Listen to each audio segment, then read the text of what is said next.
आपने प्रतीकों के बारे में पूछा। प्रतीकों के बारे में हमारे यहाँ एक पूरी भाषा, एक पूरा ग्रामर, एक पूरा विचारों को कम्युनिकेट करने का तरीका इवॉल्व हुआ है।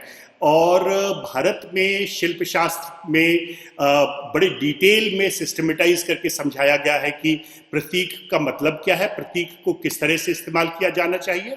और इन प्रतीकों में जो सबसे पहला प्रतीक है, जो सबसे ज़्यादा हमें देखने को मिलता है, वो होता है कमल का चिन्ह। कमल के ऊपर लोग बैठे होते हैं, देवी देवता, संभ्रांत लोग, ऐसे लोग जो कि स्पिरिचुअली बहुत ही सुपीरियर होते हैं, वो कमल पे बैठे होते हैं। कमल पानी से निकलता है और कमल में ब्रह्मा ने जन्म लिया था। ये कमल जो है ये हमारे लिए जो जीवन देने वाला है, ये होता है। कमल सूर्य से भी जुड़ा हुआ है और इसीलिए कमल का हमें हर जगह इस्तेमाल देखने को, जहां भी हमें ऑस्पिशियसनेस दिखानी होती है, वहां हम कमल का इस्तेमाल करते हैं। ऑस्पिशियसनेस, शुभ दिखाने के लिए स्वास्तिक का इस्तेमाल भी होता है। स्वास्तिक भारत में इस्तेमाल होने वाला, सबसे ज्यादा इस्तेमाल होने वाला प्रतीक है। स्वास्तिक के बारे में बहुत सारे देवी देवताओं के साथ स्वास्तिक जुड़ा हुआ है। स्वास्तिक लेफ्ट हैंडेड भी होता है, स्वास्तिक राइट हैंडेड भी होता है। जो लेफ्ट हैंडेड स्वास्तिक होता है वो काली के लिए बड़ा सीक्रेट माना जाता है। जो राइट हैंडेड स्वास्तिक होता है वो बाकी जो सारे देवी देवता हैं वो इस्तेमाल करते हैं। जब हमें जनरली शुभ दिखाना होता है तो हम स्वास्तिक का इस्तेमाल करते हैं। स्वास्तिक का जो साइन है ये ब्रह्मा के साथ जुड़ा हुआ है, विष्णु के साथ जुड़ा हुआ है, सूर्य, शिव, शक्ति, गणेश, इन सभी के साथ जुड़ा हुआ है। एक जो हम चीज बार बार भूल जाते हुए कि स्वास्तिक का जो चिन्ह है वो नाग के साथ भी जुड़ा हुआ है। नाग का जो फन होता है, फन में जो चिन्ह है उसे अर्ध स्वास्तिक माना जाता है।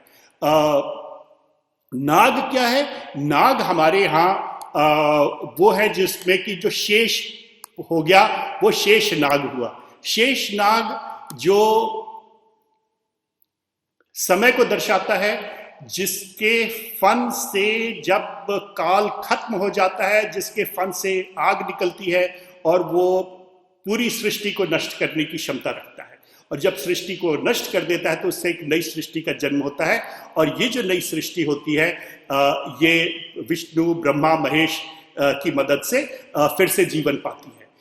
इस नई सृष्टि में यह इंडिकेट करने के लिए कि लोग आ गए हैं, शुभ आवाजें हैं, घंटी होती है। घंटी, छोटी वाली घंटी, जो बड़ी घंटी है वो अलग किस्म की चीज है। जो छोटी वाली घंटी है जो कि एक चेन से लटकी हुई हमें हर मंदिर में देखने को मिल जाती है, हर स्कल्पचर में उकेरी जाती है।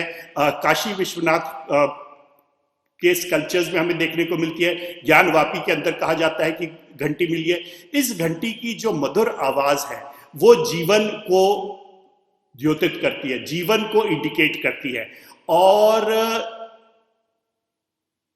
शिव की जो घंटी है, जब शिव घंटी बजाते हैं तो उससे इंडिकेशन है कि किस तरह से लोगों में जीवन फिर से आ रहा है। पर घंटी दुर्गा के लिए अस्त्र का भी काम करती है। घंटी का इस्तेमाल करके दुर्गा आवाज पैदा करती है और इतनी तेज आवाज आती है कि उससे दुनिया नष्ट होने की संभावना बन जाती है। त्रिशूल शिव का चिन्ह माना जाता है। त्रिशूल, पर त्रिशूल शिव के चिन्ह के अलावा लगभग हर देवी देवता के साथ त्रिशूल का संबंध है। त्रिशूल, जो साधारण त्रिशूल हमें देखने को मिलता है, यह अस्त्र का काम करता है, ये दुश्मन को मारने का काम करता है। ये हमें यह भी दिखाता है कि इसमें 3 शूल हैं और हर शूल का जो हम 3 गुण हमारे समाज में माने जाते हैं। हमारी सभ्यता में 3 गुण जिनकी चर्चा होती है, त्रिशूल उन 3 गुणों को इंगित करता है और बताता है कि इन 3 गुणों में बैलेंस होना चाहिए, ये आपस में कनेक्टेड होने चाहिए। पर गौरी का भी एक त्रिशूल होता है। गौरी का जो त्रिशूल है, जब वो दिखाया जाता है इमेजेस में, तो वो एक लहराता हुआ सा दिखाया जाता है। वो एक जैसे पेड़ की ब्रांच होती है, डगाल होती है, पत्तियां जिसमें हिलती हैं, उस तरह का होता है। गौरी का जो त्रिशूल होता है वो नष्ट करने के लिए नहीं बना होता है। गौरी का त्रिशूल जीवन देने के लिए बना होता है।